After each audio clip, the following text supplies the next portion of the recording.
Peace and blessings, y'all. Let's get right into it. So, have you ever chose a course of action? Maybe starting something new that you've been wanting to do, that you've been thinking about, but you keep putting it off repeatedly for whatever reason. You don't have the time, you don't have all the tools, you don't have enough money. Have you already begun a project or an enterprise that you find yourself losing steam? It's not as interesting or exciting as when you first started, or you just find it hard to keep up your motivation and interest. Well, let's talk about these things. These things could happen no matter what you're doing in life. Whether you're starting something new, whether you're already into something, life happens and it affects your moods and the way you feel about certain things and the things that you do. So it's natural to feel like that sometimes. But when you're in the process of working on yourself and going through any kind of journey, you want to be able to stay the course. Because if you waver, you're going to go off course and you're not going to accomplish your goals. So focus is really important. If you're struggling to focus, like myself, my issue is ADHD, and I didn't know I had it until I found out that I had it. And although it explains a lot of stuff, I still have to consciously work on different ways to focus and stay on course. It's important when you start to decide that, I'm going to change my life and I'm going to do this and that. You have to have some tools to help yourself. You have to equip yourself with a stronger mindset. You have to remember your reason for your goal, for what you're putting yourself through this, whatever this is, how it feels to you. Why are you doing it? Why is it important to you? Why is this goal so important? Why do you need to do it? What can you do to help you get there? How are you going to get there? You have to ask yourself all these questions. And so on my journey so far, I've found that in doing certain things in life, day to day, sometimes I'm just tired. Sometimes I just don't feel like it. And we've all felt like that before. But if you don't change things, then things won't change. So you got to come up with a plan. Write it down if necessary, but come up with a plan. So it's important that when you are starting, to get yourself a plan or a roadmap, if you will, to find out how are you going to get from where you are to where you want to be. What are some of the things you need to do to help yourself along that route? What are you going to do when things come up, like lack of motivation or interest or distractions? What are you going to do when these things happen? Because they will come up. So if you can make a plan for when they do come up, for what you're going to do to help you along those times, that's going to be a great tool. And so that's what I've done. I put some tools and ideas together. And so far on my journey, when I have faltered, when I have done less than I've wanted to, but done the best that I could. I go back to my plans, my paper, my roadmap, my reason for doing the things that I'm doing, and why I'm going through what I'm going through. It's to make me better. And although it might not feel like that sometimes, I know that by doing the things that I'm doing now, it's going to help me now and in the future. So sometimes life gets in the way, right? I absolutely understand that. But you got to go a different way.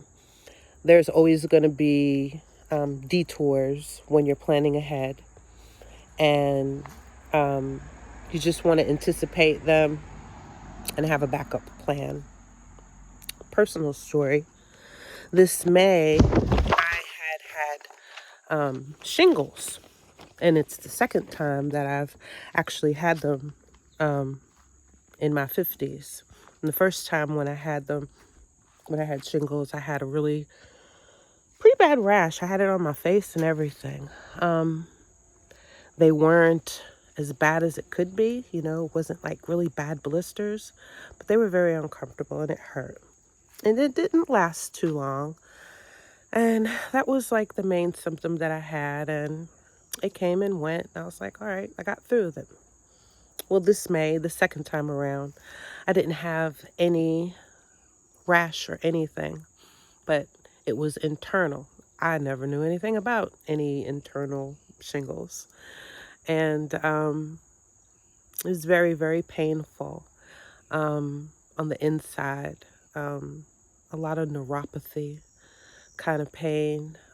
Usually it's on one side of your body when it's internal. It was on my left side. My arms were affected.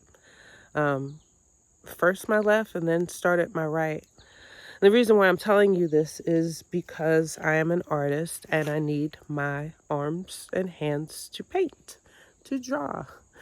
I'm also a mother and I got things to do. So, and it affected my range of motion. So I was only able to raise my arm like halfway and then I couldn't reach it, you know, like this. I couldn't do that. And so when I was painted, I would have to hold my arm. I'd have to hold my other arm up, you know, with my arm like this. And it was very frustrating. The paintings were taking longer than I had anticipated because, you know, who anticipates shingles?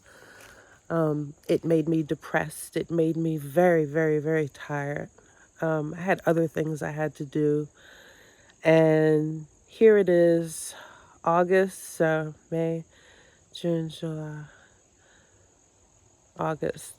It's just now starting to get better, and I can raise my arms and stuff.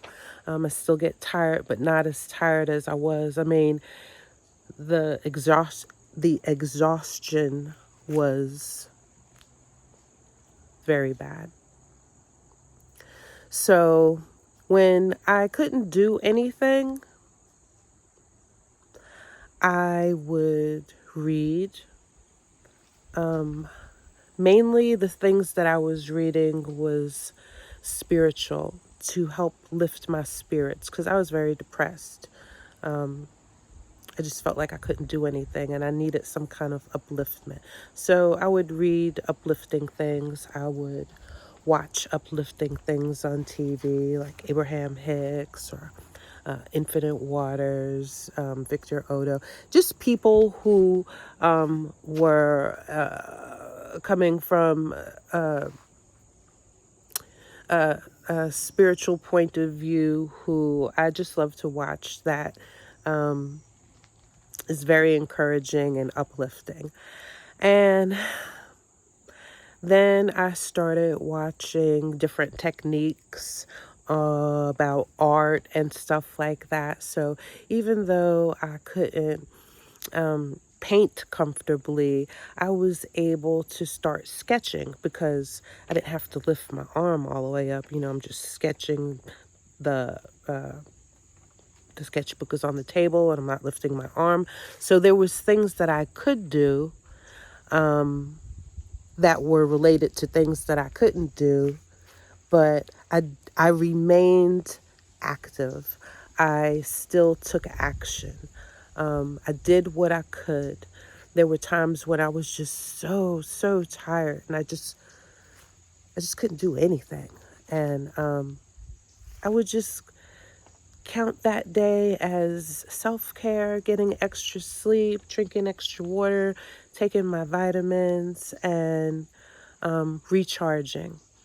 And as the months went by, I didn't make as many paintings as I wanted to, but I did get things done and still was able to continue to work on myself from the inside out, mentally, physically, spiritually, and I'm feeling much better now.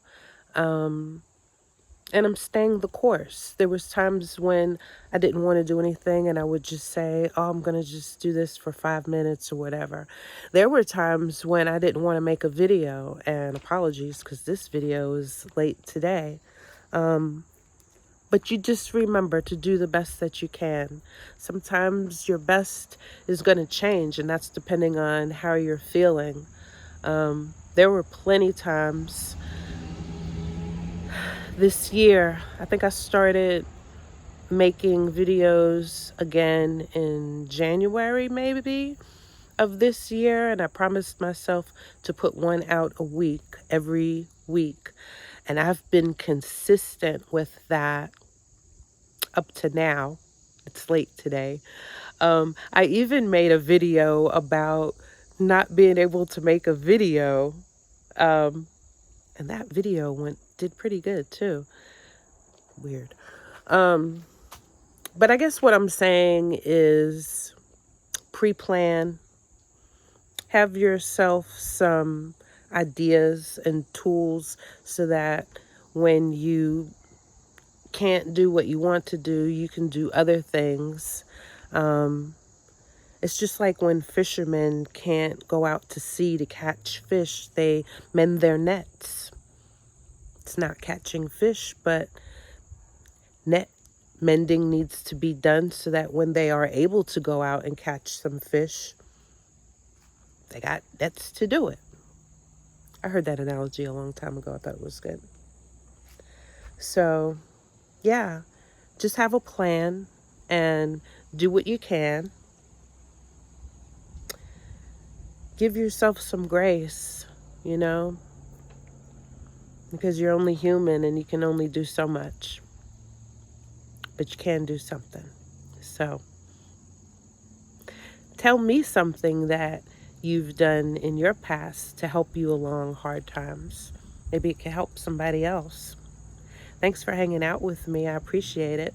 Apologies for the late video, but hey, at least I made it, right? You cats have a wonderful week, and I'll talk to you soon, and I'll see you next Friday. Take care.